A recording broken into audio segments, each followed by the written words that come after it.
La récente anecdote de Yeonjin sur le traitement des membres de Luna a surpris tous les internautes. L'idol a en fait raconté une anecdote qui s'est déroulée lors de ses débuts avec Blockberry Creative. Selon les dires de Yeonjin, les membres n'avaient pas le droit de sortir sans demander la permission. Pour surveiller les activités des membres, une caméra avait été installée à l'extérieur de leur dortoir. Et pendant cette période où Luna était sous surveillance, les membres ont eu recours à différents types de méthodes pour s'échapper. Les filles avaient essayé d'acheter une échelle en ligne sur le site Coupang et se la faire livrer directement au 8e étage, là où elles étaient. Mais le plan a échoué. Du coup, elles sont passées à ce qu'elles appelèrent la stratégie de la poubelle. En fait, elles ont trouvé une grosse boîte et Chiu est rentré dedans. Et avec Yeonjin, elles se sont entraînées à déplacer la boîte pour faire semblant que cette dernière contenait des déchets. Et comme ça, Chiu pouvait s'échapper une fois dehors. Mais encore une fois, le plan était trop compliqué et elles durent abandonner. Et finalement, elles utilisèrent la boîte pour bloquer le champ de vision de la caméra et pouvoir s'échapper. Mais à ce moment-là, un membre du staff l'a remarqué et a réussi à les rattraper. Finalement, Yeonjin expliqua « J'en ai eu marre, alors j'ai pris une paire de ciseaux et j'ai coupé le fil de la vidéosurveillance ». Une histoire qui a vraiment surpris les orbites, qui ne pensaient pas que le début du band était aussi strict. Mais dans le même temps, les fans ont également partagé un récent extrait où Chiu s'est ouverte sur les restrictions du dortoir. L'idol a expliqué qu'elle n'était autorisée à sortir que pendant 20 minutes par jour. 그때는 방법을 몰랐던 것 같아요. 사실 그때는 외출 시간도 데뷔 초여서 외출 시간이 한 20분? 뭐 1시간을 안 넘겼어요. 그래서 나가서 너무 바람을 쐬고 싶다, 답답해서 그때는 정말 바람을 안 쐬면 그 시기는 많이 그랬구나. 네.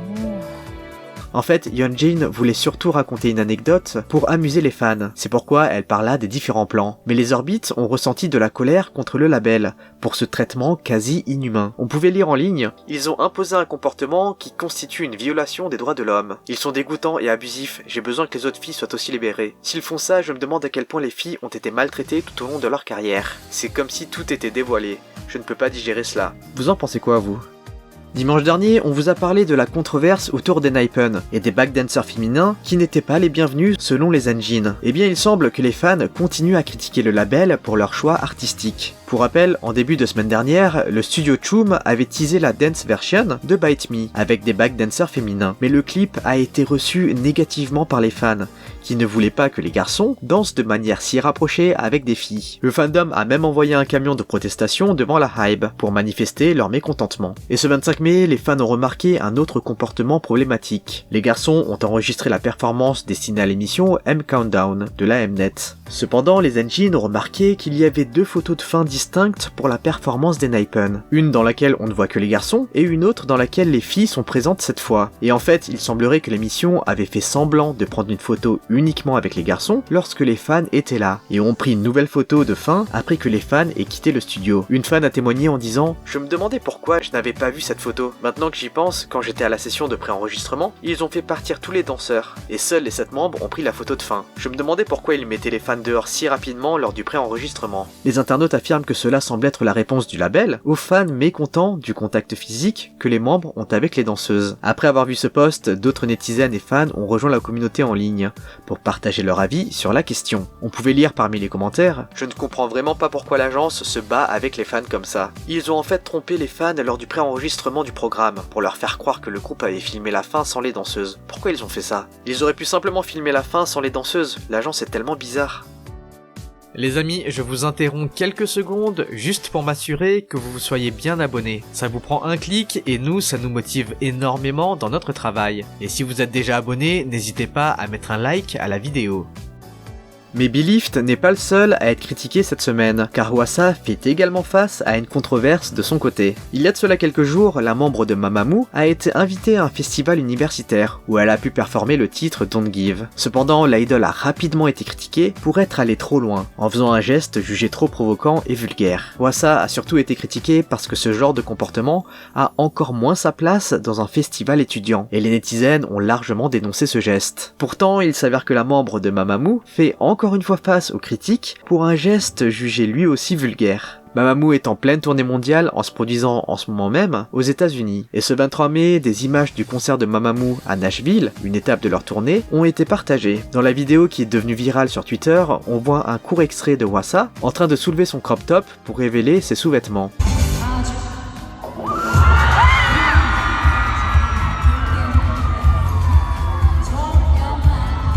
Du coup, les netizens ont recommencé à critiquer l'idol pour son comportement qui est trop déplacé, en la comparant à une star de film X. Les Coréens disent que Hwasa n'en a rien à faire des fans, en ne prenant pas en compte les critiques précédentes. Et certains affirment que cela était ok, puisqu'elle est à l'étranger, et que ce n'est pas un festival. Et que tant qu'elle ne fait pas ça devant, je cite, nos enfants, ça va. Pensez-vous que Hwasa est dans son droit ? Bon allez, on passe aux choses positives de l'industrie. Ce 26 mai, McDonald's a officiellement annoncé le lancement d'une collaboration internationale avec New Jeans. La campagne comprendra des publicités spéciales mettant en vedette New Jeans dans 10 régions asiatiques, ainsi qu'un emballage spécial pour les produits à base de poulet, proposés dans chaque pays. Après son lancement en Corée du Sud le 1er juin, la campagne de collaboration se poursuivra aux Philippines, en Thaïlande, à Taïwan ou encore au Vietnam. En Corée du Sud, la campagne à venir comprendra également le lancement d'un tout nouvel article au menu. Les Bunnies espèrent que la campagne marchera assez pour que le fast-food propose la même chose dans les autres parties du monde. De l'autre côté, selon Hanteo, le dernier album de Idol, I Feel, a officiellement dépassé le million de ventes ce 20 mai, ce qui signifie qu'il a fallu moins de 6 jours à l'album pour franchir cette étape symbolique. Mais non seulement I Feel est le premier album de Yoja Idol à dépasser le million de ventes, mais il fait également du groupe le 5e girls band dans l'histoire de Hanteo à vendre plus d'1 million d'exemplaires d'un album au cours de la première semaine, après aespa, Blackpink, IVE et les Seraphim. Félicitations aux filles pour cet exploit. Mais Idol n'est pas le seul à afficher de belles performances. La semaine dernière, iKON a sorti la version physique de son 3e album complet, Take Off, le 11 mai, exactement une semaine après sa sortie numérique, le 4 mai. Et selon Hanteo Chart, Take Off s'est vendu à un total impressionnant de 97 551 exemplaires pour la seule journée du 11 mai, battant facilement le précédent record de vente, qui était de 73 362 exemplaires. Hanteo Chart et 143 Entertainment ont rapporté que Take Off s'est vendu à 121 721 exemplaires au cours de la première semaine de sa sortie, doublant presque le record personnel d'iKON de l'année dernière. C'est d'autant plus symbolique puisque Take Off marque le premier retour d'iKON depuis que le band s'est séparé de la YG pour rejoindre 143 Entertainment au début de l'année. Félicitations aux garçons pour ce retour en force. Et on peut aussi féliciter Jungkook pour l'influence monstre qu'il a développée à travers le monde. Comme vous le savez probablement déjà, Calvin Klein a récemment fait appel à l'idol en lui confiant le rôle d'ambassadeur mondial pour présenter sa dernière campagne dans le monde entier. Et du coup, une série de spots publicitaires avec Jungkook a pris le monde d'assaut, à la fois sur les applications, les réseaux et par le biais d'affichage dans les centres commerciaux et lieux touristiques. Au vu de l'influence du membre de BTS, Calvin Klein a même lancé un emoji bunny portant les vêtements de son ambassadeur mondial, pour célébrer la nouvelle année du lapin sur KakaoTalk. En fait, les publicités ont été diffusées dans 16 pays et dans 150 villes du monde entier, la Chine étant le pays qui compte le plus grand nombre de publicités dans ces villes. Après avoir constaté l'ampleur de l'impact, Calvin Klein a lancé un événement spécial de photocards de Jungkook en Chine. En incorporant les images de Jungkook dans des cartes à collectionner, la marque a suscité une vraie frénésie de la part des fans. Les photocards sont devenus des objets très recherchés, incitant les fans à acheter des produits Calvin Klein pour les obtenir. Les ARMY se disent hyper fiers du Golden McNay.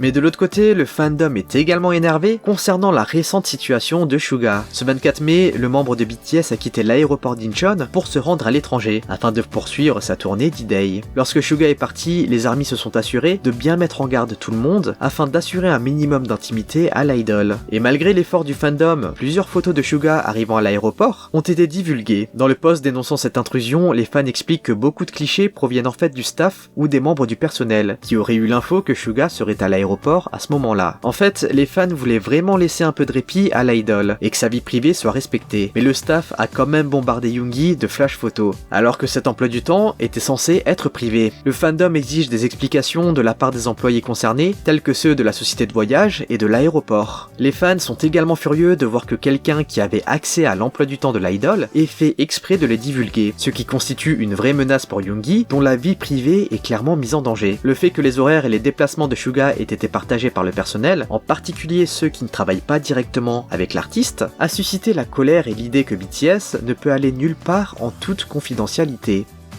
Mais la controverse concernant Suga ne s'est pas seulement limitée à ce sujet cette semaine. Récemment, un article du magazine Weverse a suscité une autre controverse parmi les fans, qui affirment que ce dernier dénigre Jimin et Suga et sous-estime leur réalisation. Dans le dernier article du magazine intitulé Morgan Wallen est l'homme le plus recherché de la musique, un passage explique l'immense succès de la star controversée de la musique country, mais a dans le même temps laissé un sentiment amer à certains K-pop stans. En fait, l'article semble réduire le succès des artistes K-pop tout en faisant l'éloge éloge du succès de Morgan Wallen avec son album One Thing at a Time. Dans le passage incriminé, on peut lire « Twice, Agus D, Seventeen et les Seraphim ont tous été au coude à coude pour la première place, mais aucun d'entre eux ne réussit à renverser One Night at a Time de son piédestal. » L'article continue plus tard en disant « Au moins Miley, SZA et Jimin ont obtenu un succès partiel en rompant sa domination dans le Hot 100. » Après avoir lu l'article de Morgan Wallen, les fans se sont rendus sur les réseaux pour dénoncer le magazine, qui se serait en fait moqué des artistes K-pop en citant de plus les plus influents. Ils ont fait remarquer que les membres de BTS, en particulier Jimin, avaient largement contribué à l'augmentation du cours des actions de la Hybe, avec Like Crazy, qui a atteint la première place du Billboard Hot 100. Suga fait également parler de lui grâce au succès massif de sa tournée mondiale en solo. D'autres internautes demandent des excuses de la part du magazine en affirmant que Suga et Jimin ont accompli de grandes choses en tant que solistes. Cependant, d'autres fans se demandent bien pourquoi ces armies sont aussi virulents. L'article en question n'attaque pas vraiment les garçons et parle de faits. Il n'y a rien de factuellement faux dans ce que Weverse rapporte. Et finalement, certains netizens disent que les armies devraient arrêter de s'offusquer à chaque fois que leurs idoles sont mentionnés et qu'ils devraient accepter que dans l'industrie de la musique, il y a beaucoup d'artistes qui dépassent les records établis par les bands K-pop. Qu'en pensez-vous ?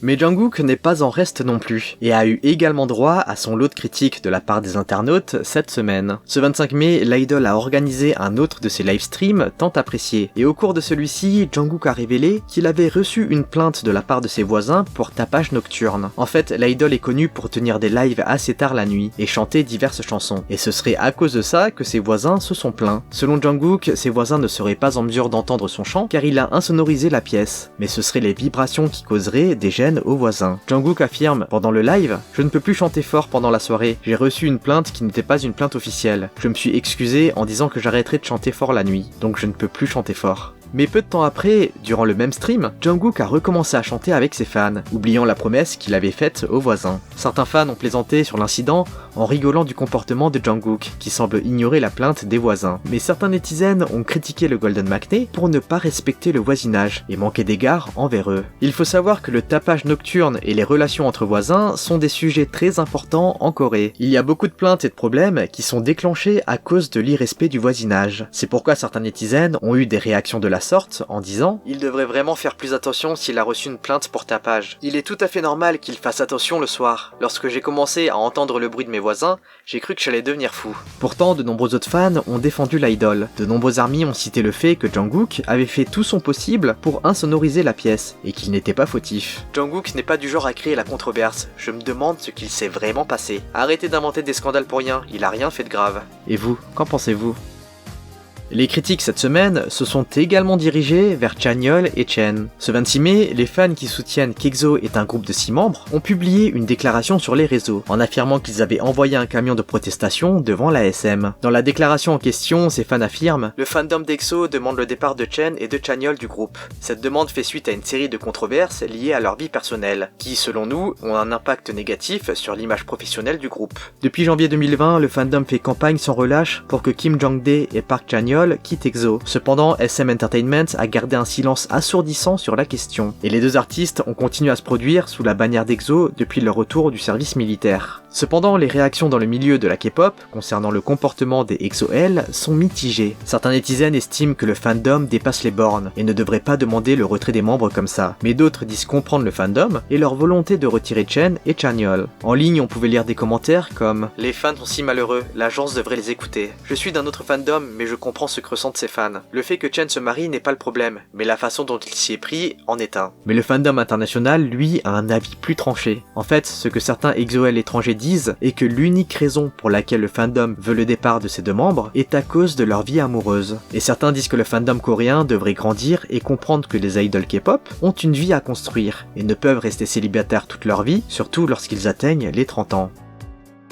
En parallèle des EXO-L, ce sont aussi les Karats qui ont montré leur exaspération cette semaine. En fait, les fans sont furieux du process utilisé pour la vente des billets de concert à venir intitulé Follow to Seoul. Tout d'abord, le problème a surgi en raison du prix élevé des billets, qui vont de 110 à 150 €. Surtout qu'à cela, il faut ajouter une vingtaine d'euros pour adhérer au fan club, la seule façon d'accéder à la prévente. Ensuite, Pledis Entertainment a poussé les choses encore plus loin en introduisant sa loterie de prévente réservée aux membres du fan club officiel, ce qui a encore plus énervé les fans. Pour avoir une chance d'accéder à la prévente, tous les membres du fan club officiel doivent participer participer à cette loterie. Seuls ceux qui sont choisis au hasard lors de la loterie auront la possibilité de participer à la prévente réservée aux membres du fan club. Cependant, les membres du fan club officiel qui sont sélectionnés avec succès lors de la loterie doivent ensuite payer leur billet avant d'être affectés à un siège. Les fans ne pourront pas vérifier quel siège ils payeront avant le paiement. Après le paiement, si un fan souhaite annuler son achat, il devra payer des frais d'annulation. Donc en fait, un système qui n'est pas du tout au service du fan. En fait, ce système de loterie est largement utilisé par l'industrie musicale japonaise. Mais l'année dernière, on a pu voir ce système être adopté par Hybe pour TXT. Du coup, les fans critiquent la méthode de vente de billets qui serait trop injuste, et en fait qui chercherait simplement à maximiser les profits de l'agence. En ligne, on peut lire « Pourquoi quelqu'un payerait pour un siège sans savoir où il sera assis ? Le fait de devoir payer avant de pouvoir voir le siège qu'on en a, et en plus de payer des frais supplémentaires pour l'annuler, c'est tout simplement ridicule. Pourquoi Hybe fait toujours tout comme les japonais ? Hybe commence vraiment à avoir une image très négative de la part des fans, et beaucoup disent que la maximisation des profits est liée au hiatus de BTS, qui est vraiment redouté par le label. Et vous, qu'en pensez-vous ?